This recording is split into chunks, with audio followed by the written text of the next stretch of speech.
Sebelumnya saya minta maaf karena ini nanti ngaji hanya 20 menit. Karena saya dari awal itu tidak punya kemampuan ngaji umum. Saya ingat saya ngaji umum ini yang ke-9 atau 8, belum pernah. Karena apa ya? Masa Rasulullah jadi nabi itu 23 tahun. Terus sampean ingin ngaji paham dalam 1 jam, itu keangkuhan menurut saya. Jadi Rasulullah itu jadi nabi itu 23 tahun. Tapi orang ingin memahami Islam, nyewa kiai, diatur lagi itu kalau nggak pernah sepuh itu dosa, itu jelas itu. Itu 1 jam ingin paham.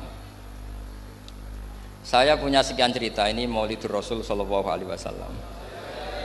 Itu dulu zaman Nabi itu ada ayat yang Jibril jauh-jauh dari langit turun ke bumi hanya membawa 1 kalimat.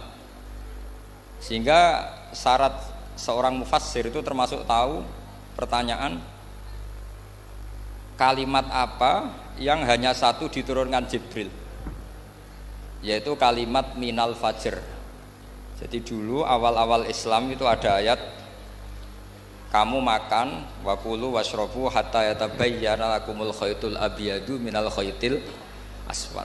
Jadi kalau malam puasa itu orang boleh makan selagi melihat benang putih sama benang hitam itu belum kelihatan.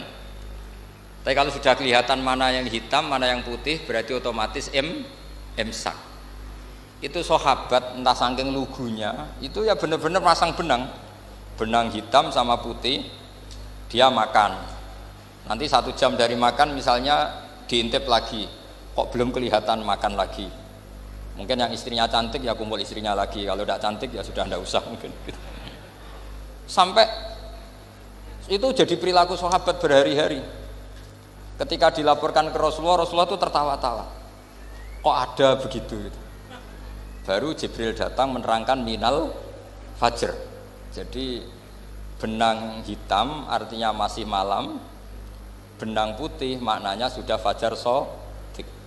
Itu lama sekali. Saya ini termasuk orang yang sangat-sangat susah ketika orang ingin belajar Islam itu instan. Dulu Nabi jadi Nabi itu 23 tahun. Itu untuk menemukan teori masbuk, tidak nyalip imam, itu Nabi juga lama. Jadi dulu sahabat itu kayak anak-anak kecil zaman saya kecil, itu kalau imam sudah rakaat ketiga atau rakaat keempat, itu kalau orang-orang desa kan langsung takbir, terus dia sholat sampai 3 rakaat nyalip siapa? Imam. Nanti di rakaat keempat baru sama imam salam dia ikut salam. Itu hebat betul itu sama sekali nggak salah. Kalau ditanya, lo kok ikut salam, kan sudah sama-sama 4 rakaat karena imamnya dia apa? Disalib. Jadi dia takbir terus tahu imamnya rakaat ketiga atau keempat terus nyalip sampai ke rakaat yang sama, nanti salamnya bareng-bareng imam. Itu dulu sahabat ya gitu. Kalau Rasulullah sudah di rakaat keempat atau ketiga langsung mereka takbir Allahu Akbar, nyalip. Setelah nyalip menyamakan dengan Rasulullah salam juga ikut salam. Jadi itu dulu lama sekali prosesnya. Sampai ada satu peristiwa Mu'ad bin Jabal datang, kemudian Nabi sudah sholat, berarti masbuk kalau dalam bahasa fikih.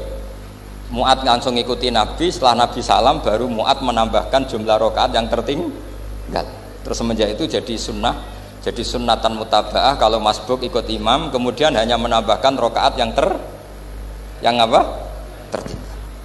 Itu 23 tahun. Jadi saya ngisi 20 menit yang nggak paham, 2 jam yang nggak paham, 3 jam yang nggak mungkin paham. Daripada gitu ya 20 menit saja. Ya itu betul, karena saya tidak punya kemampuan untuk itu. Saya masih ingat, saya ngaji umum pertama itu di hallnya abahnya Pak Hamid Pasuruan di Lasem. Kedua di Pak Hamid Pasuruan kemarin. Terus tadi di Kiai Robah Maksum, itu ajudannya 3 kali ke saya tidak mau. Kiai Robah datang sendiri, sudah sepuh dituntun. Saya ini agak-agak soleh lah, kalau sama orang sepuh itu pengapesan. Masih ingat lah aturan mainnya, laisa minna walam yarham saghirona wa yuwaqqir haqqa kabirina. Tapi yang sepuh betul kayak Mbah Jamal itu sepuh betul. Ada sepuh gaya-gayanan tidak mau. Karena memang Mbah Jamal itu besanan sama saya, Mbah Sahal itu misanannya Mbah saya. Terus dapat Mbah Nafisah ya, keluarga sini. Saya teruskan, kalau Mbah Robah itu faktornya sanad ya. Robah bin Maksum. Maksum ini muridnya Mbah siapa itu? Fakih Mas Kumambang. Ya, Mbah Zubair dulu ya ngajinya sama Mbah Fakih apa? Mas Kumambang. Kemarin seminggu yang lalu saya di Pondok Termas ya, faktornya sepuh. Karena sanad saya Mbah Mun, Mbah Zubair, Fakih Mas Kumambang, kemudian Mbah Mahfud apa Termas.